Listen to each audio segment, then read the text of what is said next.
والسلام على سيدنا محمد وعلى آله وأصحابه أجمعين. أما بعد فأعوذ بالله من الشيطان الرجيم. بسم الله الرحمن الرحيم.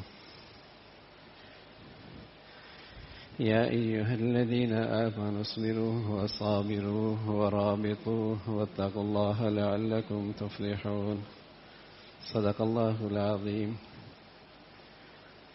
اللهم صل على سيدنا محمد وعلى آل سيدنا محمد وبارك وسلم. اللهم صل على سيدنا محمد النبي الأمي وعلى آله وأصحابه وسلم. میرے معزز مسلمان بزرگوں، عزیز بھائیوں، اللہ تعالیٰ کا ارشاد ہے، اے ایمان والو، صبر کرو، استقامت دکھاؤ اور دوسروں کو بھی صبر اور استقامت کی دعوت اور اس کی تلقین کرو. ورابطو، اور اپنی مورچوں پہ ہوشیار، چکنا، بیدار رہو. مورچے دو قسم کے ہیں، ایک وہ جو فوجی اور زمینی مورچہ کہلاتا ہے، غیرت مند قوموں کے لیے بھی یہ بھی بہت اہم ہوتا ہے، جس پر وہ اپنی جانیں نثار کر دیا کرتی ہیں.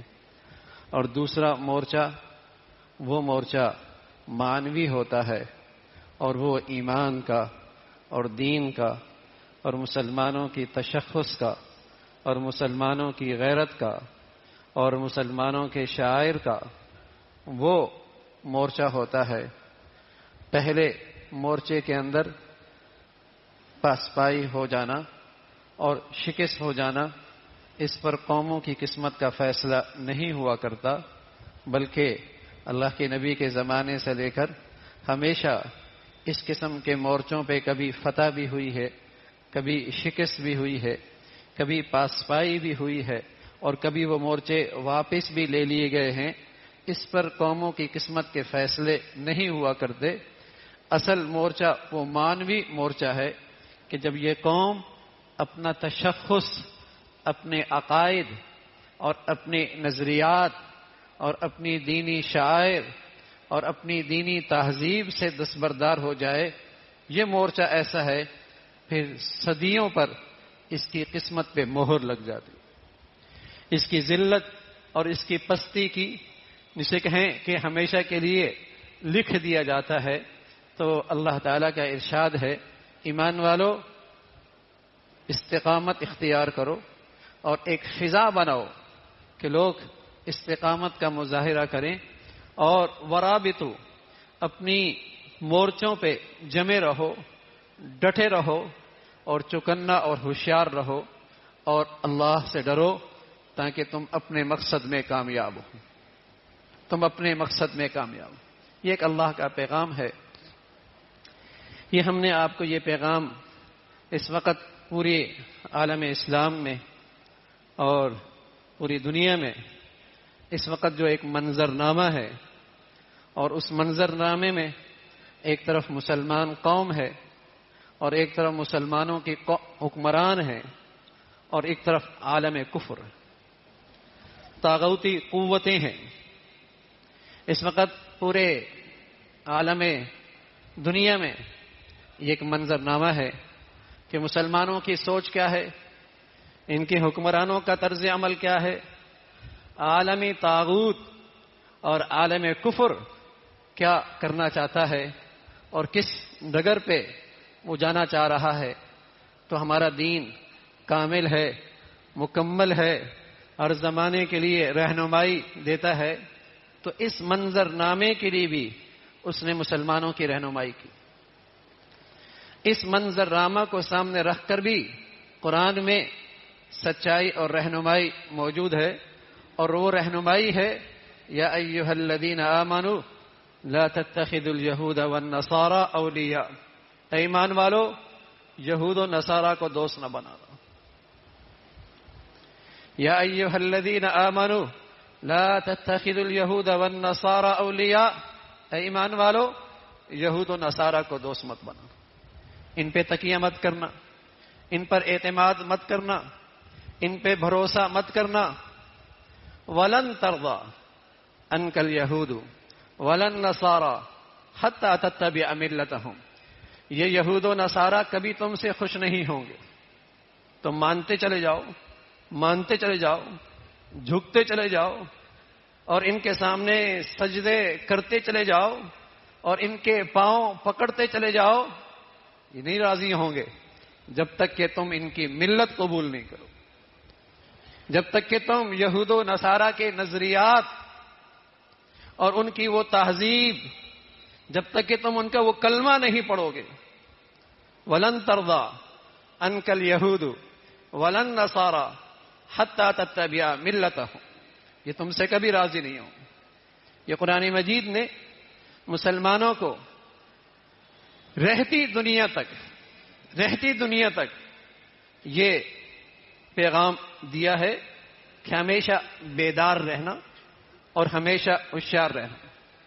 عالم کفر اور عالم طاغوت اسلامی دنیا میں اپنی تہذیب، اپنا ایجنڈا، اپنی تہذیب اور اپنا ایجنڈا اور اپنی گندگی پھیلانے کے لیے ہمیشہ اسلامی دنیا میں کٹ پتلیاں حکومتیں قائم کیا کرتا، کٹ پتلیاں حکومتیں قائم کیا کرتا اور بزدل، بے دین، بد کردار، کرپشن کی نے جسے کہیں کہ لپٹی ہوئی ہے حکمران مسلط کیا کرتا ہے اور ان کی سپورٹ کرتا ہے. اور ان کو مضبوط کرنے کے لیے پھر مسلمان ملکوں میں لہو لعب، کھیل کود، بے حیائی اور فحاشی اور بے دینی کو فروغ دیتا ہے تاکہ ان بر کردار حکمرانوں کو سپورٹ رہے. عالم کفر اسلامی دنیا میں اپنے ایجنڈے کے نفاذ کے لیے، اپنی گندی تہذیب کو فروغ دینے کے لیے اسلامی دنیا میں کٹ پتلیاں حکومتیں قائم کرتا اور ایسے حکمران کی سپورٹ ہوتی ہے اور اس کی سرپرستی ہوتی ہے جو بد کردار ہوتے، جو بے دین ہوتے. اس لیے کہ بے دین اور بد کردار بزدل ہوا کرتا، اس کو جکڑنا آسان ہے، اسے جھکانا آسان ہے. اور وہ بے دین ہوتا ہے، وہ منڈیوں میں بکتا ہے، وہ صرف پروٹوکول پہ بکتا ہے، وہ صرف اسٹیٹس پہ بکتا ہے، وہ چند ٹکوں کی مار ہوا کرتا ہے. اس کو دبانا آسان ہے، اسے جھکانا آسان ہے، اسے خوف زدہ کرنا آسان ہے، اس سے اپنا ایجنڈا پورا کرنا آسان ہوتا ہے. اور پھر یہ عالم کفر ان کے ساتھ مل کر اسلامی دنیا میں ماحول بناتا ہے لہو لعب کا، کھیل کود کا، غفلت کا اور بے دینی کا، بے حیائی اور فحاشی کا، تاکہ ان کے اس بے دینی کے اقتدار کو ہمیشہ سپورٹ رہے. آپ پوری اسلامی دنیا کا منظر دیکھ لیں، دو چند کے علاوہ آپ کو پچھلے ایک صدی میں آپ کو یہی منظر نظر آ رہا ہو. اور ان کے مسلط ہونے کا نتیجہ اسلامی ملکوں کی بنیادیں کھوکھلی ہو چکی. ان کی بد کرداری، ان کی غلط پالیسی، ان کی غلط گندی سیاست، ان کی عصبیت کے بول، ان کی مفاد پرستی اور اغراض کے تقریریں، انہوں نے ان ملکوں کی بنیادوں کو کھوکھلا کر رکھا. کہیں عصبیت ہے، کہیں لسانیت ہے، کہیں فرقہ واریت ہے، ہر جگہ مسلمان باہم دستے گریبان اور بے دینی کی انتہا، بے حیائی فحاشی کا وہ سیلاب جو مغرب سے آیا وہ پوری اسلامی دنیا میں اس وقت امڑ رہا. لہو لعب کا ایک تماشا، ایک نہ ختم ہونے والا سلسلہ، تاکہ یہ قومیں اسی غفلت میں رہیں، اسی غفلت میں رہیں. یہ طرز عمل اسلامی دنیا کے ساتھ ہے. پھر بھی اللہ اور اللہ کے رسول کی بات جب مسلمانوں کی کانوں میں پڑتی ہے، اللہ اور اللہ کے رسول کی بات جب مسلمان قوم کے دلوں میں جا کے ٹکراتی ہے، تو ان کے اندر پھر بھی کچھ اسلامی جذبات موجود، کچھ اسلامی جذبات موجود ہیں۔ آپ دیکھیں گے اس وقت اسلامی دنیا کے حکمرانوں کا طرز عمل اور اس پر مسلمان قوموں کا غم و غصہ، اس پر مسلمان قوموں کا غم و غصہ، بلکہ میں تو یوں کہوں گا کہ کافروں میں بھی جن کے اندر کسی درجے بھی انسانیت ہے، کسی درجے کی بھی انسانیت، وہ بھی آج اس ظلم پر سڑکوں پہ ہیں، وہ بھی آج اس درندگی پر سڑکوں پر ہیں، جن میں ذرا بھی انسانیت کا ذرہ بھی موجود ہے۔ لیکن دوسری طرف آپ حکمرانوں کا حال دیکھیں اور عالم کفر کی ایک سازش، آپ نے سنا ہوگا شاید ابراہیمی معاہدہ، یہ جو ٹرمپ 2017 میں اس نے ایک سازشی معاہدہ جاری کیا 2017 میں، اور اس کا ایک بڑا خطرناک پس منظر ہے۔ ویسے نام تو بہت اچھا ہے کہ مسلمان، یہودی، عیسائی سب ایک خاندان کے ہیں، سب ایک خاندان کے ہیں، نام بڑا اچھا ہے۔ ترکی الفیصل جو سعودیہ کا پرانا انٹیلیجنس کا ذمہ دار تھا، اگلے دن کہنے لگا الفاظ تو اچھے ہیں لیکن مراد بڑی خطرناک ہے، اس کی مراد بڑی خطرناک ہے، کیونکہ اسی معاہدے کے تحت وہ چاہتا ہے کہ پس پردہ عنوان کچھ اور دیا جائے لیکن اس کے ذریعے اسرائیل کو تحفظ دیا جائے، اور اسی کے نتیجے میں بحرین نے، متحدہ عرب امارات نے سب سے پہلے اسرائیل کو قبول کیا،